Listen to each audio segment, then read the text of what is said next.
Dilan Janiar kembali menjadi perbincangan setelah menggelar siaran langsung di media sosial yang membahas perceraiannya dengan sang mantan suami Safnoviar Tiasdi. Dalam siaran langsung tersebut, Dilan mengungkap bahwa Safnoviar yang sebelumnya menuntut pembagian harta gonogini sebesar 3 miliar rupiah, akhirnya hanya mendapatkan 800 juta rupiah dan sebidang tanah yang diduga berlokasi di Palembang. Pengakuan ini sontak menarik perhatian publik karena dinilai menunjukkan keberanian Dilan dalam menghadapi konflik rumah tangga secara terbuka. Banyak yang menilai bahwa hasil akhir pembagian harta tersebut belum sepadan, mengingat sebagian besar aset disebut berasal dari hasil kerja keras Dilan sendiri. Tidak lama setelah siaran langsung tersebut, Safnoviar diketahui mengunggah sebuah Instagram story yang mengisyaratkan perasaan malu atau merasa dipermalukan. Namun, reaksi tersebut justru menuai sindiran dari netizen yang berbakti. Banyak yang menilai bahwa siaran langsung Dilan justru disampaikan dengan cerdas, satir, dan penuh humor, sehingga membuat pesan yang disampaikan terasa kuat sekaligus menghibur.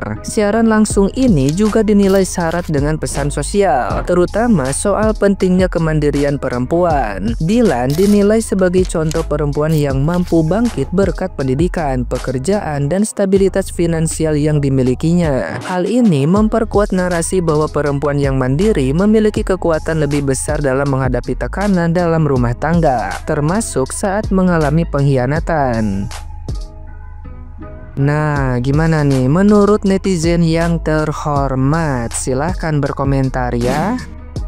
Guys, kalian pasti tahu sama pasangan suami istri ini yang lagi heboh banget ya. Padahal kita selalu lihat di konten-kontennya ini, mereka berdua sangat mesra dan kelihatan banget bahwa rumah tangga mereka ini harmonis banget ya. Tapi rumah tangga mereka harus berakhir sangat menyedihkan dan menyakitkan buat si wanita tersebut. Koko sebenarnya kasihan sama wanitanya, tapi Koko juga bangga banget sama wanita itu gitu loh. Walaupun dia tersakiti, tapi dia punya jiwa yang kuat untuk melawan. Yang bikin di luar nalar tuh apa? Lakinya. Lu udah selengki, lu minta harta gono gini berapa 3M ya, terus dikasih berapa 800 juta, terus dimintain nafkah buat anak sebulan 3 juta, tidak menyanggupi, itu gimana? Nggak perlu Koko sebutin, pasti kalian semua tahu lah ya. Terakhir Koko lihat live-nya tuh heboh banget, sumpah. Si wanita ini masih yang bisa kayak gini-gini, wah dengan itu yang membuat Koko bangga sama wanita itu. Kalian udah nonton live tadi ya, Kak Dilan ngeliatkan kalau harta gono gininya si Sapno dapat 800 juta plus sebidang tanah. Sapno, konten-kontennya Kak Dilan itu dari dia belum nikah sampai nikah sama kamu, dan kita tahu kamu tuh numpang hidup. Nggak mungkin lah kalau kamu tuh nggak numpang, karena bener-bener ya, kamu tuh tahu konten aja tuh dari Kak Dilan ya. Lucunya Kak Dilan tuh sebelum ada kamu, tenarnya tuh sebelum ada kamu ya, beda sama kamu. Tenar pas udah nikah sama Kak Dilan ya, makanya kita tahu. Terus kamu minta harta gono gini tuh nggak sebagai laki-laki gentle banget. Kalau cerai ya udah cerai, nggak usah minta harta gono gini. Bener nggak netizen?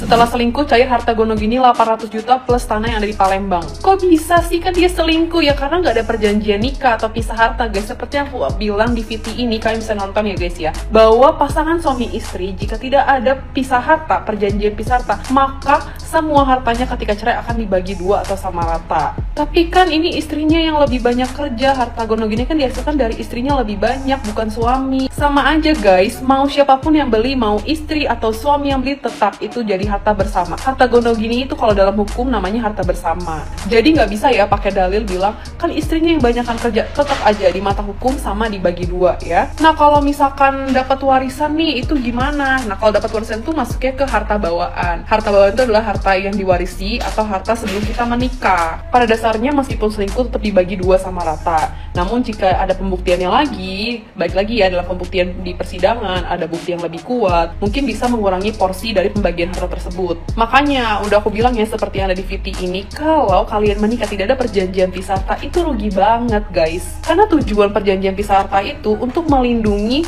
harta kita gitu, atau sebagai pemisah sehingga ketika terjadi konsekuensi seperti terlilit hutang atau misalkan bangkrut, harta pasangan kita tidak akan ikut terseret. Ingat ya, mau harta apapun, duit duit siapapun yang beli istri atau suami. Jika tidak ada perjanjian pisah harta, semuanya akan masuk dalam harta bersama. Tidak ada babi bu bebo, oke? Jadi siapa di sini yang belum ada perjanjian pisah harta? Hayo, kalian bisa buat loh meskipun sudah menikah, karena perjanjian pisah harta itu bisa dilakukan atau bisa dibuat sebelum atau sesudah menikah ya. Tahu nggak lu, gue ketawa. Kenapa coba? Masalahnya hari gini nyari duit 800 juta itu bukan yang gampang gitu ya kan.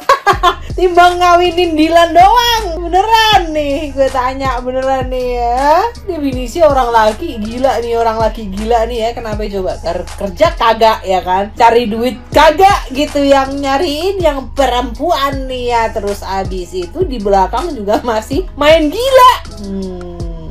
Ya, gak ada bersyukurnya lu dapet ya spek Dilan nih ya, yang kayaknya tuh ngedapetin duitnya itu dia tuh rezekinya tuh banyak banget begitu ya. Lu tinggal nunut hidup aja, lu tinggal bernafas aja, udah bernafas aja sama ada di situ, di tengah-tengah situ buat pelengkap penderita. Lu tau gak lu? Capek banget gue si laki ya, orang muka begitu doang gitu ya kan. Muka lu tuh jelek loh, beneran nih. Gue gak kepengen body shaming sebenarnya, tapi karena kelakuan lu tuh buadek banget gitu ya. Tanya gue kayak, ada ya orang kayak gini ya. Ibarat katanya tuh udah tinggal hidup aja, bangun tidur makan enak gitu, nggak usah banyak mikir nih otak nih ya. Jadi kok tinggal dikomando aja tuh sama bininya, yuk kita ini aja ngerjain ini. Udah tinggal berangkat dong lo, dijemput sama rezeki. Nggak bersyukur lo ya ampun. Gue lihat deh habis ini, gue mau lihat habis ini hidup lu nih ya, udah nggak ada bini lo kayak apa gitu. Meskipun lu dapet 800 juta, gue mau lihat gitu. Sayang banget gak sih 800 juta buat orang begini gitu ya. Bagusan juga dikasih kemana orang yang lebih membutuhkan gitu, daripada maling berkedok suami. Tau gak lo?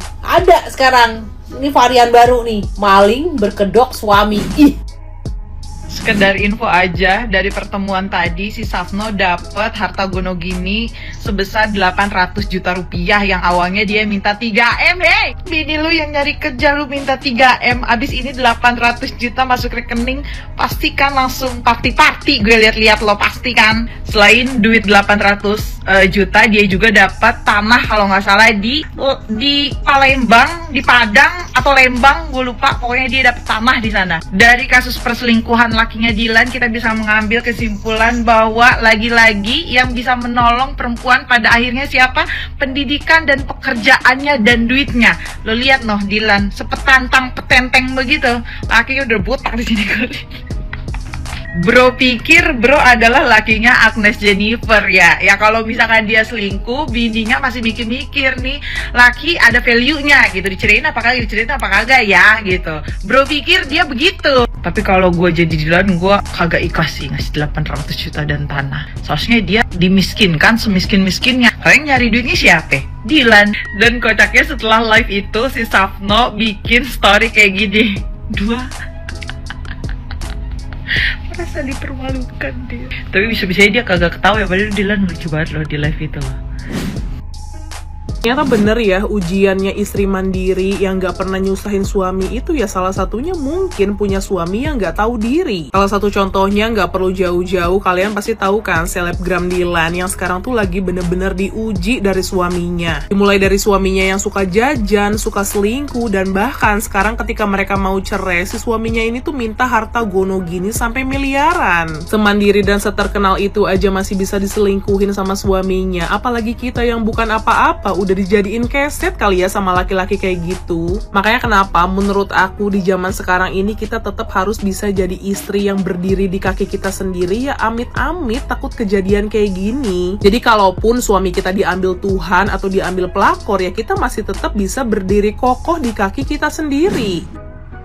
Kasus laki mau kondo, tukang selingkuh, playing victim, 1 bulan menikah udah bisa selingkuh, terus sekarang dia minta harta gonogini miliaran. Lo tau siapa maksud gue kan? Suami tiktoker. Pas gue denger dia minta harta gonogini, di otak gue ini udah bisa nebak nih, dia bakal pembelaan apa ke netizen. Ya kan saya juga ikut kerja, buktinya setiap video itu ada saya di dalamnya. Jadi wajar dong kalau misalkan saya minta bagian saya juga. Pak, mohon maaf pak, lu nggak dikasih tanggung jawab untuk menghidupi bini lo dan anak lo aja itu udah bagus. bagus. Padahal itu tanggung jawab lo. Kenapa lo playing victim gitu ya? Seakan-akan lo tuh nggak pernah digaji. Sekarang lo makan, jajan, terus beli rokok, beli barang, permak mobil, atau enggak lo bayarin cewek yang lo temuin. Itu dari mana kalau bukan bini lo yang nyari? Kalau lu waras, lo harus udah tahu kalau lo tuh salah. Dan kalau lo tahu lo salah, harusnya lo tidak menuntut apa-apa. Bini lo diem aja, nggak mau buka kebusukan lo tuh udah bagus.